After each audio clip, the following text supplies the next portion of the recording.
शिवम जी, सुल्तानपुर अयोध्या से। जय जय श्री श्री हरिवंश महाराज, आपके चरणों में कोटि कोटि नमन। गुरुदेव, भक्ति के ठसक एवं भक्ति के अहंकार की सूक्ष्मता को हम जैसे साधारण भक्त कैसे समझें? मन का प्रवाह इंद्रियों के साथ प्रकृति की तरफ होता रहता है। मना खष्टान इंद्रियाणी प्रकृति स्थान कर सती। जब उनका स्वाभाविक परमात्मा की तरफ होने लगे तब समझ ले कि हमारी भक्ति रंग ला रही और ठसक आने लगी। जैसे माँ को माँ कहने के लिए हमें कोई विचार प्रमाण की जरूरत नहीं होती, ऐसे हम प्रभु के हैं जब ये दृढ़ विश्वास हो जाता है। भक्ति विश्वास से पुष्ट होती है। बिन विश्वास भगति नहीं, ते बिन द्रवहि न राम। राम कृपा बिनु सपन्यू, जीव न लह विश्राम।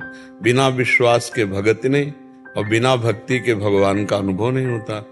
तो जब हमारा ऐसा भगवान से दृढ़ विश्वास हो जाए कि जैसे माँ को हमें किसी प्रमाण की जरूरत नहीं माँ कहने के लिए, ऐसे हमें किसी प्रमाण की जरूरत नहीं कि मैं भगवान का हूं, भगवान मेरे हैं। जब ये दृढ़ विश्वास हो जाए और मना खष्टान इंद्रियाणी जो प्रकृति स्थान कर सती, वो परमात्मा की तरफ हो जाए, हमारा मन और हमारी इंद्रियां जब भगवान की तरफ होने लगे तब समझ लेना चाहिए हमें भगवत भक्ति का प्रादुर्भाव हो गया है। अब हमारा काम हो गया।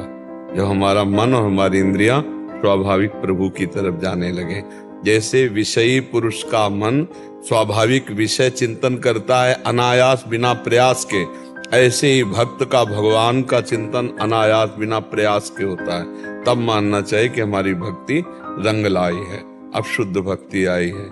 और ये ठसक आ जाएगी, अपने आप आ जाएगी। जैसे पेट भरने लगता है ना, तो किसी दूसरे से प्रमाण की जरूरत नहीं होती, अपने को लगता है पेट भरने लगा। ऐसे ही जब आत्मानंद की अनुभूति, भगवदानंद की अनुभूति होती है तो ठसक आ जाती है। जैसे अलग अलग महापुरुषों ने अपनी ठसक दिखाई कि प्राणों को भी त्याग दिया, पर अपनी धर्म, अपनी निष्ठा, अपने भाव को कहीं भी कलंकित नहीं होने दिया। भारी से भारी पीड़ा और कष्ट में भी वो अपनी निष्ठा में रहे, अपने भाव में रहे। ये बात समझ रही? तो वो दूसरा प्रमाण नहीं, वो आपका हृदय प्रमाण हो जाएगा। आपका हृदय ही प्रमाणित कर देगा। महाराज, उसके अहंकार से कैसे, जैसे कभी कभी आप कहते हैं कि अहंकार वो त्याज्य है जिसमें मैं के आगे कुछ भी लग जाता है। सीधी बात है, इसमें बस इतना समझो, मैं के आगे कुछ प्रकृति का लगता है, वो त्याज्य है। मैं ऐसा, मैं अगर भक्त भी लगेगा तब भी भक्त, मैं अगर, अब वो प्रकृति का थोड़ी है, वो तो परमात्मा का है। शब्द को पकड़ो। तो महाराज जी, क्या भक्ति का अहंकार नहीं? ऐसा नहीं होता। भक्ति का अहंकार भक्त के हृदय में होता ही नहीं है। भक्त के हृदय में भक्ति का अहंकार नहीं होता, भगवान का अहंकार होता है। अस अभिमान जाय जन भोरे, मैं सेवक रघुपति पति मोरे। मैं प्रभु का हूं, मैं परमेश्वर का हूं, ये निंदनीय नहीं है।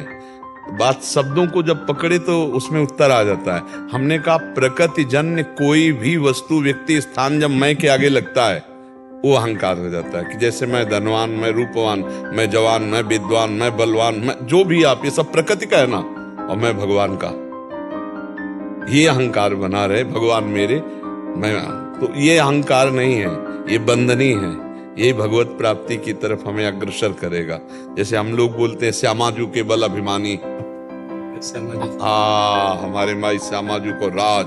तो ये प्रकृति जन्य थोड़ी है, ये तो परमात्मा जन्य है। प्रकृति जन्य जहां मैं के साथ कुछ जुड़ा, बहुत कुछ है, मतलब पूरा प्रपंच है इसी में। मैं बहुत अच्छा डॉक्टर हूं, मैं बहुत अच्छा मास्टर हूं, मैं जो भी मैं प्रकृति जन्य जुड़ा वही बंधन कारक है, और जब परमात्मा जन्य जुड़ा तो वही मोक्ष का कारक है। अहंकार शुद्ध ब्रह्म है। जो अहंकार मैं है वो शुद्ध ओंकार स्वरूप परमात्मा स्वरूप है। उसके साथ जो जुड़ गया वही माया बन गया। जैसे मैं पुरुष हूं, मैं स्त्री हूं, मैं के साथ जो प्रकृति जुड़ गई वही माया है, और जो उस प्रकृति से अब मैं को बचा ले तो वही मैं ब्रह्म है, शुद्ध ब्रह्म मैं है। बस जी।